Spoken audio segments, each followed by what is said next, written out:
This is Financial Straight Talk with Jim Fox. Thanks as always for joining us on Financial Straight Talk. It's all powered by Wadadley Financial Group right here on the Space Coast, and like we are every single week. So pleased to be joined by Jim Fox. Of course, he's the founder, president, and investment advisor rep. Oh, by the way, he's the Financial Straight Talker as well, of course, with Wadadley Financial Group. My name's Kevin McAlpin. We hope you're having a fantastic weekend. And of course, we always appreciate you carving out part of it to join with us here on the show. So, Jim, we've covered a lot this week, and I feel like one thing that we really haven't yet touched on is a big deal for a lot of our listeners when it comes to thinking ahead, thinking about future generations. Well, let me give you this number here. I saw this survey from caring.com, and it shows that more than half, 55% of Americans don't have a will or other estate planning documents. Now, CBS business analyst Jill Schlesinger says, well, it's never too late to get started on what she refers to as the big three. Take a listen.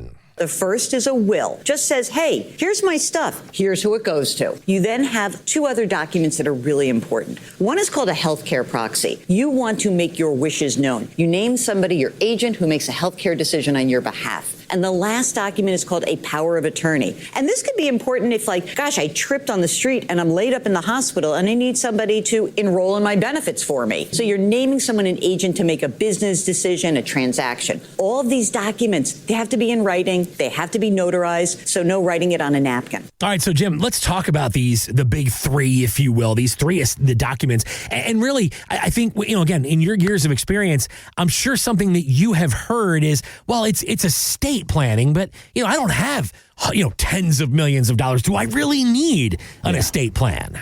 Yeah, it's funny because you get two very distinct types. You have some people that have not a ton of assets, yet they've got this crazy estate plan, like trust built that cost them $7,000, right? And I'm like, and it makes me scratch my head. And then I have people with millions of dollars that they're like, well, whatever, they'll figure I'll be dead. Who cares? So I think she hit the nail on the head. I do want to clarify some stuff. And by the way, say her last name real quick. Jill what? Schlesinger. Yeah, what a mouthful, right? Right. So over the 9 years of doing this, we've said that name's wrong so many times. So look at you blowing it out of the park right off the bat. It's like you almost do radio for a living, dude. A time or two, yeah. But let's talk about the will. Okay, wills are great. They're such a great feel-good thing. They're worthless, but they feel great, right? And what I mean by that is, if you just have a will, it's not enough. I'll give you a great example. My uncle was basically moved to Woodstock, Georgia. He's like one of the first 20 people to live in Woodstock as they started to develop back in the day, right? Great guy, ended up dying of cancer, left his estate, or had a will with his best friend being the one that's going to, be the executor of the estate for him, right? So he had this amazing cherry apple red fastback 1965 Mustang. Beautiful, beautiful. I mean, decked out. Well, the executor ended up selling that Mustang to his son because the engine was blown for $500, right? Now he probably had $80,000 worth of work done to this car, right?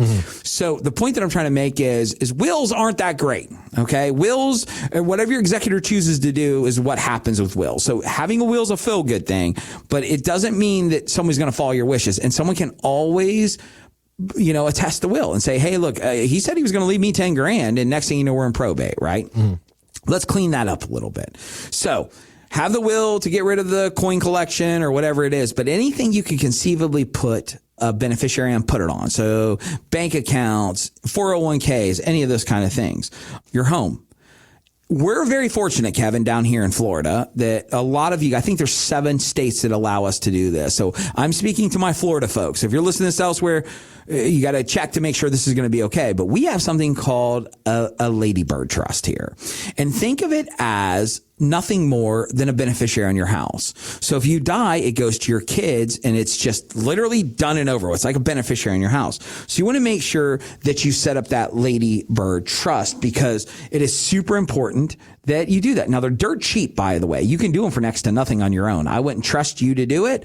There are a lot of paralegals in our area that will do this for you. Our clients love them. It's such a great tool. The one that screams out to me, man, and she hit it at the end, and everyone thinks that I'm going to talk about all the other stuff, but this is the biggest deal. When it comes to the legal documents is really, really where it really matters. You have to have a good healthcare surrogate. you got to have someone to speak for you. I've shared the story of my mom being basically brain dead, and my mom's husband wouldn't pull the plug. My brother didn't want to pull the plug. They were all disagreeing on that, even though my mom was vocal about never wanting to be on those kind of machines.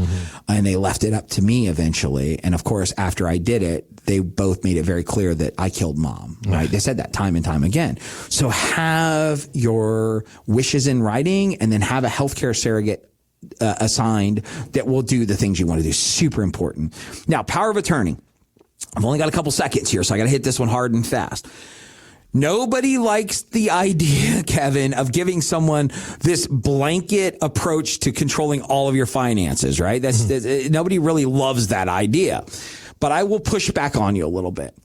If you won't trust them while you're mentally capable of doing it, why are you going to trust them when you're not, right? Yeah. So having a power of attorney matters. Have those in writing. A lot of people say, well, I should have it only if I'm incapacitated. And I get that. That's a fair argument. But here's the issue. Every time that person has to go and do something, they then have to go back to court to say, oh, they're still incapacitated. That becomes the issue with it. So let's talk about this one more time. You got to make sure that you have a will, because that's the feel good side of it, but make sure that everything inside of that will that can have beneficiaries does. Pick a very, very trustworthy executor. I'm telling you how important that is, because you want someone who's going to do the things that you ask them to do.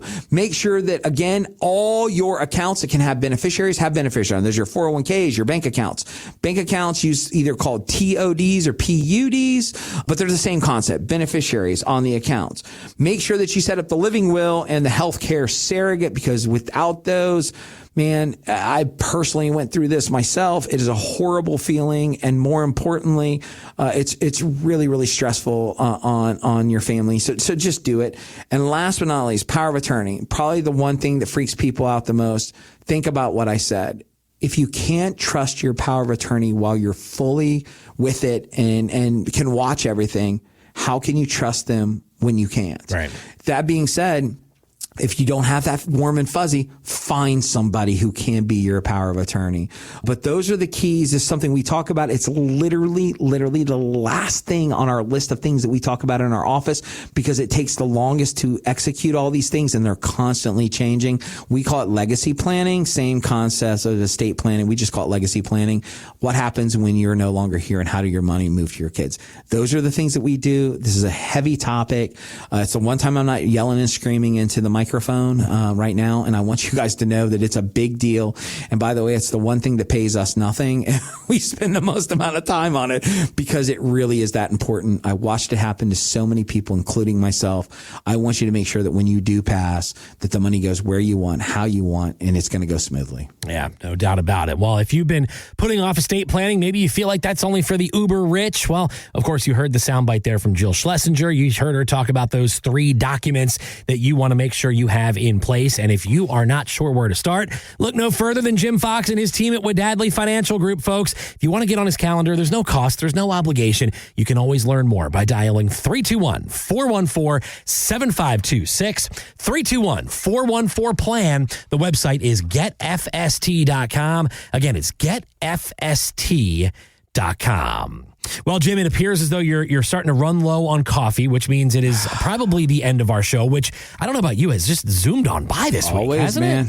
Always, and especially when you get me all right. Next time you give me heads up so I can take a little bit more lisinopril before we start. So I got you covered. Next week, I'll send you a text before we get together. There you go. But in the meantime, folks, we do appreciate you tuning in here to us with us on Financial Straight Talk. And Jim, before they pull the plug on this week's show, love to leave the floor all yours for the final word. Thanks so much. Well, guys, every week, Kevin and I want to say the same thing. We know that you have tons of options when it comes to getting financial information, and we're just honored to be one of those resources. So like you said, if there's anything we can do, pick up the phone, give us a call. We're standing by to help out.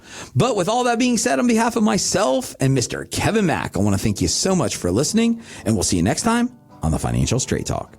Thanks for listening to Financial Straight Talk with Jim Fox. To learn more, visit getfst.com. Insurance products are offered through the insurance business Wadadley Financial Group. Wadadley Financial Group is also an investment advisory practice that offers products and services through Impact Partnership Wealth LLC IPW, a registered investment advisor. IPW does not offer insurance products. The insurance products offered by Wadadley Financial Group are not subject to investment advisor requirements. Investing involves risk, including the potential loss of principal. Any references to protection, safety, or lifetime income generally refer to fixed insurance products, never securities or investments. Insurance guarantees are backed by the financial strength and claims paying abilities of the issuing carrier. This show is intended for informational purposes only. It is not intended to be used as the sole basis for financial decisions, nor should it be construed as advice designed to meet the particular needs of an individual's situation. Wadadley Financial Group is not permitted to offer, and no statement made during this show shall constitute tax or legal advice. Our firm is not affiliated with or endorsed by the U.S. government or any government agency. The information and opinions contained herein provided by third parties have been obtained from sources believed to be reliable, but accuracy and completeness cannot be guaranteed by Wadadley Financial Group.